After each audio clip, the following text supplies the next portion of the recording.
예, 안녕하세요, 성도 여러분. 어떻게 명절 잘 보내셨습니까? 예, 가족과 함께 보내는 또 좋은 시간 있으셨을 것이고, 또 이 가족과 함께 또 보내는 시간을 생각하시면서 또 우리가 하늘 본향을 생각하는 그런 시간이셨으리라 생각됩니다. 예. 우리가 돌아갈 고향이 이제 하늘나라이지 않습니까? 우리가 하늘나라에 가려면 하나님의 이 복음의 사업이 맞춰져야 우리가 갈 수 있습니다. 그래서 이제 진짜로 새해가 시작되었고, 또 우리 마음에 다시 한번 이 하나님의 복음 사업을 위하여 결심하는 그런 마음을 가졌으면 좋겠습니다. 하나님께서 이 땅끝까지 복음이 전파되어 이제 끝이 오리라라고 말씀하셨듯이, 오늘 우리만 하늘에 가고자 한다면 결코 예수님의 재림이 다가오지 않을 것입니다. 예수님의 재림을 앞당기기 위해서 우리가 뭐 잘한다고 그 예수님의 재림 앞당기는 것은 아니지만, 또 우리의 본분을 다해서 주님께서 우리들에게 맡겨주신 그 대사명을 잘 감당함으로 예수님의 재림을 하루속히 맞이할 수 있는 우리 재림 성도들이 되었으면 좋겠습니다. 오늘은 위대한 선교사이신 예수 그리스도에 대해서 함께 말씀을 나누고자 합니다. 먼저 요한복음 20장 21절 말씀 보겠습니다. 요한복음 20장 21절입니다. 예수께서 또 가라사대 너에게 평강이 있을지어다. 아버지께서 나를 보내신 것 같이 나도 너희를 보내노라. 예수님께서 이 땅에 오시기 위해서 하늘의 모든 것을 다 버리셨습니다. 그분의 왕궁도 버리시고 왕좌도 버리시고 신성도 포기하시고 사람의 모습으로 이 땅에 오셔서 우리와 똑같은 모습으로 사셨습니다. 그리고 죄 없는 삶을 사셨고, 다만 선교사로서 하나님을 증거하는 그런 삶을 사셨습니다. 그리고 마지막에는 십자가에 달려 돌아가셨죠. 여러분, 세상에 있었던 모든 선교사들은 바로 이 예수님 때문에 선교사의 길을 걸어가게 되었습니다. 그래서 예수님은 정말 모든 선교사들을 위해 뛰어난 선교사이시고, 모든 선교사들의 존재 이유가 되신 그런 분이십니다. 그래서 하나님께 부름을 받은 모든 선교사들은 바로 예수님의 뒤를 따르는 명령을 받고 있습니다. 왜냐하면 그분은 모든 선교사 위에 가장 뛰어난 선교사이시기 때문에 그렇습니다. 여러분, 성경에 여러 가지 주제가 있지만 예수님을 살펴보는 것만큼 더 가치 있는 주제는 없을 것입니다. 오늘 이 말씀 가운데 이 선교사적인 관점에서 예수님에 대해서 살펴보면서 우리가 선교 사역에 대한 우리의 결심을 새롭게 하는 시간이 되었으면 좋겠습니다. 여러분, 이 장로교회에서는 예정론이라고 하는 것을 믿습니다.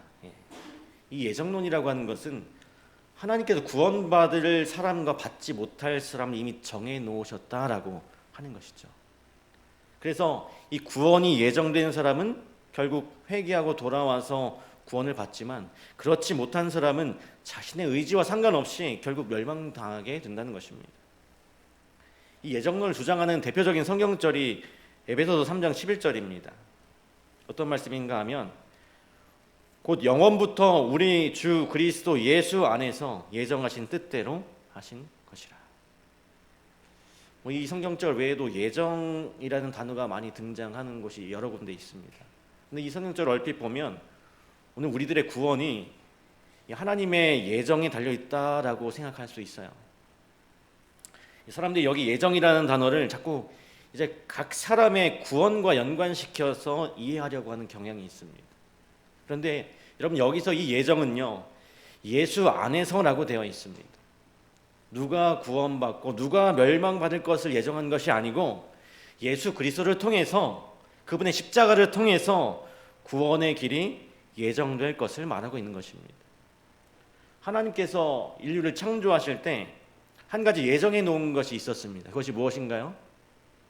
그 예정은 인간이 죄를 짓도록 예정한 것이 아니고, 만약 인류의 죄가 들어올 경우에 그 죄의 문제를 해결할 방법, 곧 누구입니까? 예수 그리스도를 예정해 놓으셨다는 것입니다. 그러니까 이 사람이 예정된 것이 아니라 그리스도가 예정되었다는 뜻이죠. 여기 디모데후서 1장 9절에 이런 말씀이 있습니다. 하나님이 우리를 구원하사 거룩하신 소명으로 부르심은 우리의 행위대로 하심이 아니요 오직 자기의 뜻과 영원 전부터 그리스도 예수 안에서 우리에게 주신 은혜대로 하심이라. 여러분, 이 성경절을 보면 우리를 구원하신 것은 예수님을 통해서 그렇게 하시기로 영원하신 때 전부터 이미 계획이 되어 있었다라고 하는 것입니다. 그런데 여러분, 또 다른 성경절에 보면 이 예정은 사람들에게 미리 알려지지 않았었던 것이었어요. 그래서 여기 보면 이것을 비밀이었다고 표현합니다. 골로새서 1장 26절과 27절입니다. 이 비밀은 만세와 만대로부터 감추어졌던 것인데 이제는 그의 성도들에게 나타났고 하나님이 그들로 하여금 이 비밀의 영광이 이방인 가운데 얼마나 풍성한지를 알게 하려 하심이라. 이 비밀은 너희 안에 계신 그리스도시니 곧 영광의 소망이니라. 사람이 죄를 범하면 구속의 경륜이 발동이 되고 예수님께서 이 땅에 주신 바 될 것이라는 것은 계획되어 있었지만 알려지지 않았던 것이었어요. 비밀이었습니다. 그런데 2000년 전에 예수 그리스도께서 이 땅에 오셔서 직접 십자가에 달려 돌아가심으로써 만세와 만대로부터 감춰졌던 그 비밀이 이제 온 천하에 어떻게 되는 것입니까? 드러나게 되었다라고 하는 것입니다. 우리의 자녀가 죄를 지어서 보석금이 필요하면 부모는 그 보석금을 지불해 줄 거예요. 그러한 계획은 미리 다 가지고 있지만 그 계획을 미리 다 이야기해 줄 필요는 있습니까? 없습니까? 없는 것이죠. 마찬가지로 인간이 죄를 짓기 전에 그 계획은 우리에게 알려지지 않았습니다. 그러나 이 죄가 들어왔을 때 하나님께서 양을 잡고 이제 가죽옷을 아담과 하와에게 지어 입히시면서 앞으로 있게 될 그리스도의 죽음과 구속의 계획에 대해서 알려주셨던 것입니다. 여러분, 얼마나 이게 감사한 일인가요? 죄를 지은 것은 우리인데 그 책임을 예수님께서 대신 지시기로 하신 것입니다. 우리의 죄를 대신 지시고 죄의 문제를 해결할 선교사로 예수님을 이 땅에 보내시기로 이미 예정되어 있었던 것입니다. 그 계획이 이미 영원 전부터 우리를 위해서 준비되어 있었다라고 하는 사실이죠. 오늘 우리의 마음에 이처럼 좋으신 하나님, 그분의 은혜와 그분의 사랑과 그분에 대한 감사가 우리의 마음속에 가득하게 되기를 간절히 바랍니다. 여러분, 우리가 살고 있는 이 세상, 이 시대가 어떤 소망이 있을까요? 없을까요? 우리가 사는 이 시대는 정말 소망이 없는 시대입니다. 인간이 죄를 지은 이후에 이 세상은 아무런 희망이나 소망을 찾아볼 수 없는 곳이 되어버렸습니다. 그런데 어떻게 예수님께서는 이 소망 없는 시대에 희망이 되시고 빛과 소망이 되실 수 있으셨을까요? 바로 그분의 온전히 낮아지심, 그리고 십자가에 죽기까지 피를 흘리시고 자신의 생명을 주신 그 사건을 통해서 오늘 예수님께서는 우리 인류의 이 시대의 소망이 되신 것입니다. 오늘 이 그리스도인의 신앙의 핵심은 바로 여기에 있습니다, 여러분. 그저 우리의 머리로 이성적으로 감동 없이 아는 것이 아니고 우리가 마음속에 깊은 곳에서부터 그분이 나의 구주가 되심을 느껴야 하는 것입니다. 그것으로 인하여 감동이 있어야 돼요, 우리 마음속에. 우리가 이 예수님을 알게 될 때 우리에게는 더 이상 가치 있는 것이 없어지게 되는 것입니다, 이 세상에서. 왜냐하면 우리는 이 세상에서 정말로 가장 값진 보화이신 예수 그리스도를 얻었기 때문이에요. 오늘 우리가 그렇게 될 때 우리에게 예수님은 나의 구주이시고 소망이시고 이 시대의 유일한 소망이 되신다는 것을 우리가 깨닫게 될 것입니다. 오늘 우리는 예수님이 이 시대의 소망이 되신다는 사실을 몸소 경험해야 합니다. 그냥 그것을 한번 경험하고 그치는 것이 아니라 매일매일 예수님이 나의 참 친구이시고 나의 참 구주이시고 나의 소망이시고 바로 이 시대의 소망이 되신다는 것을 매일매일 느끼며 살아가야 하는 것이죠. 여러분, 어떻게 하면 예수님이 나에게 가장 값진 분이 될 수 있을까요? 이 십자가의 죽으심이 나에게 가장 의미 있는 사건이 어떻게 의미 있는 사건이 될 수 있고, 오직 예수님 한 분이면 족하다는 마음을 우리가 어떻게 가질 수 있게 될까요? 우리가 그 해답을 예수님과 이 니고데모와의 회견 가운데서 발견할 수 있습니다. 여러분이 니고데모는 잘 아시는 것과 같이 오랫동안 신앙을 했지만 어떤 감동이 없었어요. 이러한 감동이 없었습니다. 그래서 예수님께 찾아와서 내가 어떻게 하면 좋겠습니까? 라고 물었습니다. 그리고 그때 예수님께서 이렇게 말씀하셨죠? 요한복음 3장 14절과 15절입니다. 모세가 광야에서 뱀을 든 것 같이 인자도 들려야 하리니 이는 그를 믿는 자마다 영생을 얻게 하려 하심이니라. 다시 말하면 이 십자가에 달리신 예수님을 믿으면 그렇게 되겠다는 것인데요. 도대체 그러면 어떻게 하는 것이 예수님을 참으로 믿게 되는 것이냐 하는 것입니다. 예수님께서 모세가 광야에서 뱀을 든 것 같이라고 이렇게 하신 말씀은 구약시대의 광야에서 있었던 그 구리뱀 사건을 의미하는 것입니다.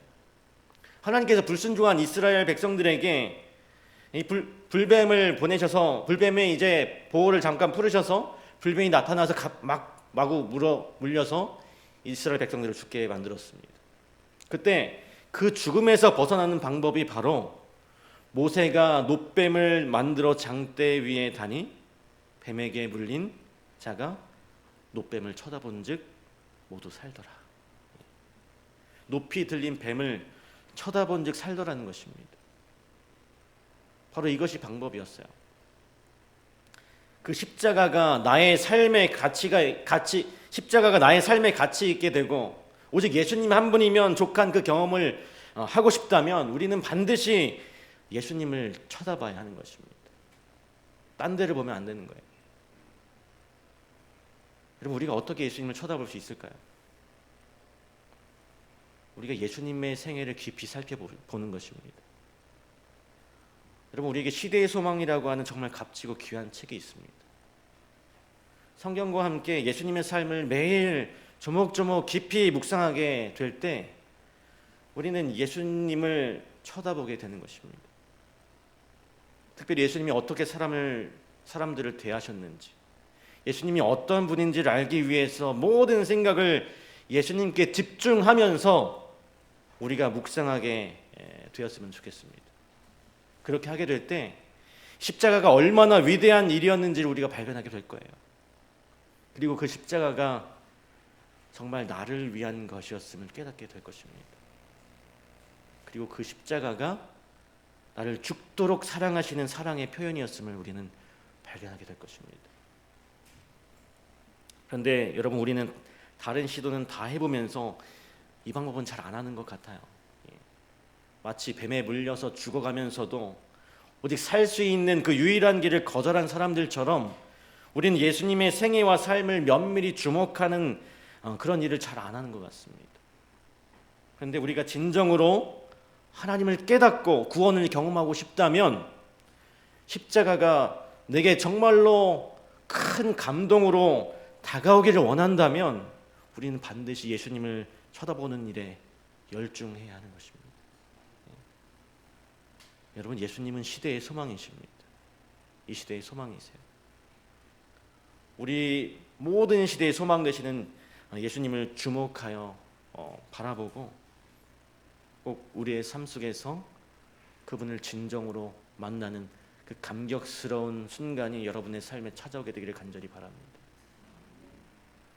예수님의 이 사역적인 측면에서 볼 때 예수님의 선교의 핵심은 제자를 양성하는 것이었습니다.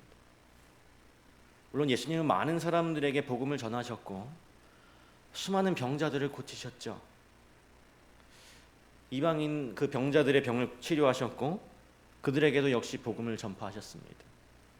그런데 예수님께서 이 같은 사역을 하실 때 항상 염두에 두신 것이 있었는데 그것은 바로 제자들이었습니다. 예수님께서 그분께서 이 땅의 모든 사람들을 다 만나실 수 없다는 사실을 아셨어요. 예수님께서 이 땅에 계실 시간은 한정되어 있었습니다. 그래서 예수님의 공생의 3년 반의 시간은 이 제자들을 교육하는 시간으로 사용하셨습니다. 특별히 마지막 1년 6개월의 시간은 더더욱 그랬어요. 그런데 예수님께서 택하신 제자들은 모두 유대인들이었습니다. 왜냐하면 예수님께서 이 복음의 보존자로 선택하신 사람들이 유대인들이었고 그 복음의 전파가 시작되어야 하는 곳도 유대 땅으로부터였기 때문이었습니다. 그러므로 예수님께서 이 땅에서 하신 모든 사역의 출발점은 유대 땅이었고 복음 전파를 위해서 훈련시키고 준비시킨 제자들도 바로 유대인들이었던 것입니다. 오늘 이러한 점들은 우리에게 아주 중요한 교훈을 주고 있습니다. 첫 번째로 이 선교 사역을 시작할 때 우리가 어디서부터 시작해야 하는가라는 것을 알려줘요. 예수님께서는 사역을 이방 땅에서부터 시작하지 않으셨습니다. 그래서 오늘 우리들도 이 선교 사역과 하나님의 일은 이 교회 안에서부터 시작되어야 함을 알 수 있는 것이죠. 둘째로 그곳에서 예수님께서 무엇을 하셨는가? 바로 사람을 세우는 일을 하셨습니다.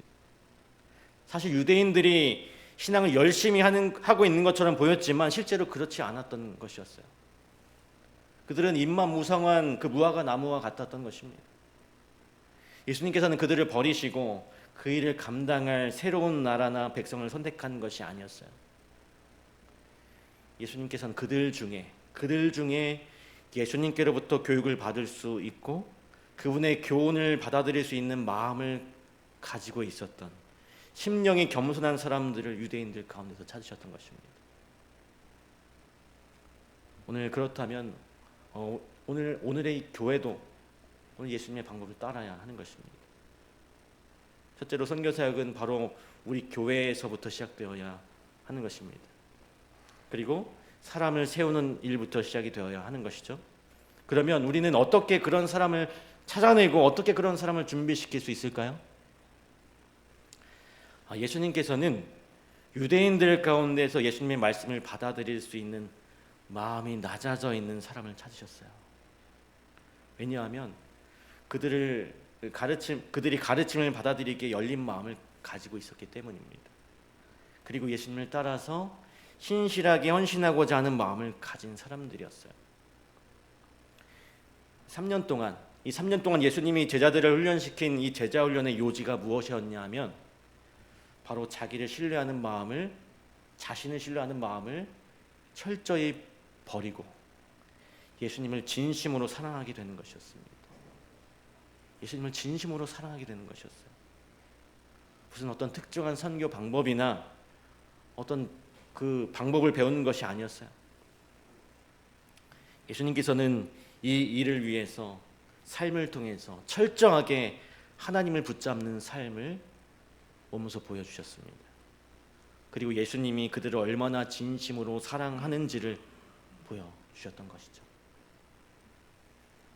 나를 신뢰하지 않고 하나님을 최고로 사랑하게 되는 것이 바로 예수님의 교육의 핵심이었습니다. 여러분, 근데 사실 이 제자들은 이 교훈을 매우 더디게 배웠습니다. 이 제자들은 예수님을 모두 버리고 떠난 후에야 이 사실을 아주 쓴 고통 가운데서 배우게 되었어요. 부활 후에 예수님께서 이 제자들을 바닷가에서 다시 만나셨을 때 예수님께서 베드로에게 뭐라고 물으십니까? 네가 나를 사랑하느냐? 몇 번 물으셨어요? 3번 물으셨습니다. 예수님은 이때 아가페로 물으셨는데 베드로는 끝까지 필레오로 대답했습니다. 자신이 예수님을 온전히 사랑할 수 없는 존재임을 철저하게 깨달았어요, 이 베드로가. 그럼에도 불구하고 예수님께서는 그렇게 3번이나 배반한 베드로에게 다시 양떼를 맡기셨습니다. 영원히 변하지 않을 베드로에 대한 애정과 사랑을 이 베드로에게 다시 한번 확신시켜 주셨던 것이었어요. 그래서 이 사건으로 인해서 베드로는 이제는 자신을 신뢰하지 않는다는 것을 보여주게 되었습니다. 그리고 죄지은 자신을 사랑하시는 예수님의 사랑에 대한 그 확신을 갖게 되었어요. 우리 시대소망 말씀에 보면 이렇게 기록되어 있습니다.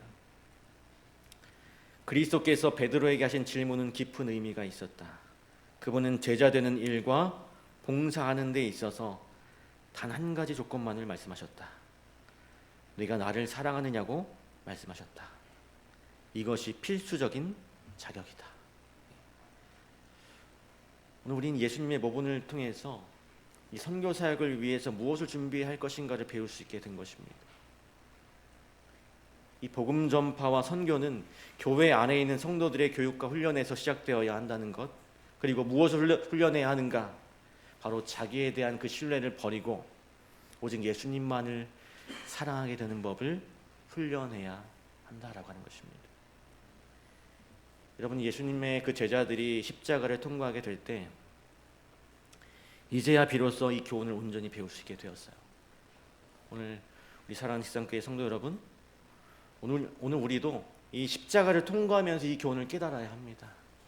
그리고 우리에게 주신 이 복음을 전하기에 부족함이 없는 나 자신으로 조금씩 성장하는 사람들이 되어야 하는 것이죠. 그 당시 유대인들은 아주 큰 특권을 받았었습니다. 다름 아닌 그들의 민족 가운데서 메시아가 탄생하는 놀라운 특권이었어요. 뿐만 아니라 이 만왕의 왕께서 그 민족의 지도자들과 대면하셨습니다. 하나님께서는 수없이 많은 선지자들을 이 민족에게 주셨고 구원과 놀라운 계획과 성소 제도, 그리고 하나님을 알 수 있는 수없이 많은 길들이 그들에게 제시되었습니다. 왜냐하면 하나님께서는 그분의 놀라운 임재를 그토록 수없이 그 많은 유대 민족들에게 보여주고 싶으셨던 것이죠. 그리고 심지어는 하나님이 사람이 되셔서 이 땅에 오시고 그들 가운데 사셨던 것입니다. 왜 이러한 일을 하셨을까요? 여러분, 이 로마서에 나오는 이 토기장의 비유에 보면 유대 민족이 다른 민족보다 하나님 앞에 어떤 의로움이 있어서 하나님께서 이 사람들을 택하신 것이 아니었어요. 그 민족이 어떤 특별한 민족이고 다른 민족보다 더 사랑받을 만한 아무것도 그런 것이 없었습니다. 그것은 오직 하나님의 고유 권한이었어요. 그냥 하나님께서 그 민족을 택하기로 선택하셨기 때문이었습니다. 여러분, 그런데 중요한 것은 하나님께서 그들을 선택하셨다는 것이 중요한 것이 아니고 그들을 선택하셔서 무엇을 하려고 하였었는가가 중요한 것입니다. 여러분, 하나님께서 왜 이스라엘 백성들을 선택하셨을까요? 그 목적이 무엇이었을까요? 그것은 딱 한 가지였습니다. 모든 민족에게, 세상 모든 사람들에게 하나님을 나타내시기 위함이었어요. 그리고 그들은 그 선택의 목적에 따라, 하나님의 그 선택의 목적에 따라 온 인류를 향한 하나님의 목적이 무엇인지를 나타내어야 했습니다. 그리고 우리가 죄 가운데 죽을 수밖에 없지만 하나님의 아들 예수 그리스도가 우리를 대신해 죽으심으로 우리가 영원한 생명을 얻었다는 것을 가르쳐 주어야 했던 것입니다. 그런데 유대 백성들은 그것에 실패했어요. 오히려 그들은 하나님의 아들인 예수 그리스도를 죽였을 뿐만 아니라 복음이 온 인류에 퍼지는 것을 방해하는 가장 파렴치한 짓을 하고 말았던 것입니다. 여러분, 그러나 이 사람의 부족, 이 온 인류의 그분의 복음이 퍼지는 것을 방해하는 사람들이 아주 많았지만, 그러나 그 사람의 부족이 하나님의 계획을 변경시킬 수는 없었습니다. 바로 예수님께서 세우신 그 12명의 사도, 그분의 교회를 통해서 이 복음은 세상에 전해지게 되었던 것이죠. 자, 그러면 오늘 우리들은 어떨까요? 오늘 우리가 복음을 먼저 깨닫고 이해하는 자들로서 우리는 아직 이 복음을 알지 못하는 이방인들에 대하여 빚진 자의 심령을 가지고 있어야 하는 것입니다. 우리는 반드시 책임감을 느끼고 살아야 합니다. 왜냐하면 오늘 우리에게 이 귀중한 정말 보석과도 같은 복음을 알게 하신 것은, 그 이유는 오늘 우리를 그것을 위해 부르신 것은 우리만 구원을 얻게 하려 하신 것이 아니기 때문입니다. 우리를 통해서 온 인류를 구원하시고 이 백성과 나라를 구원하시는 것이 하나님의 뜻이기 때문이었어요. 우리 사랑하는 성도 여러분, 하나님의 뜻은 먼저 믿은 우리를 통해서 복음이 전파되고 세상의 모든 민족이 하나님을 알게 되는 것이라는 것을 여러분 잊지 마시기 바랍니다. 내 이웃과 내 친구와 내 친척과 내 가족, 내 자녀, 이 모든 사람들이 나를 통해서 하나님을 깨달을 수 있어야 하는 것입니다. 바로 이것이 복음을 먼저 발견한 사람에게서 반드시 나타나야 하는 특징이라고 하는 것이죠.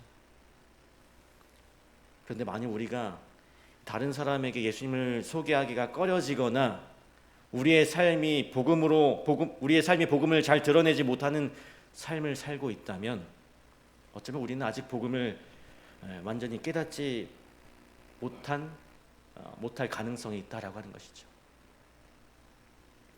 교회는 오래 다녔지만 신앙생활을 열심히 한다고 했지만 아직 예수님을 깊이 사랑해 본 적이 없는 그런 사람일지도 모른다고 하는 것입니다. 여러분, 그렇다면 우리가 하루속히 하루빨리 우리가 깨달아야 하는 그 진리 가운데로 우리는 더욱 가까이 나아가야 하는 것입니다.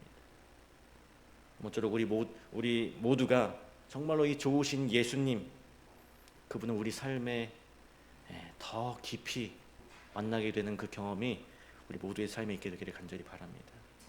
그래서 나를 통해서, 바로 여러분들을 통해서 많은 이방인들이, 아직 복음을 알지 못하는 사람들이 하나님을 알게 되었으면 좋겠습니다.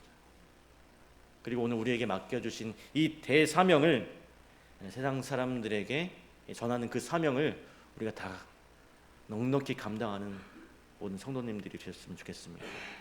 여러분, 이 사명, 하나님께서 우리에게 맡겨주신 이 사명은 주님께서 다시 오실 때까지 계속되어야 하는 것입니다. 우리는 멈추면 안 되는 것이죠.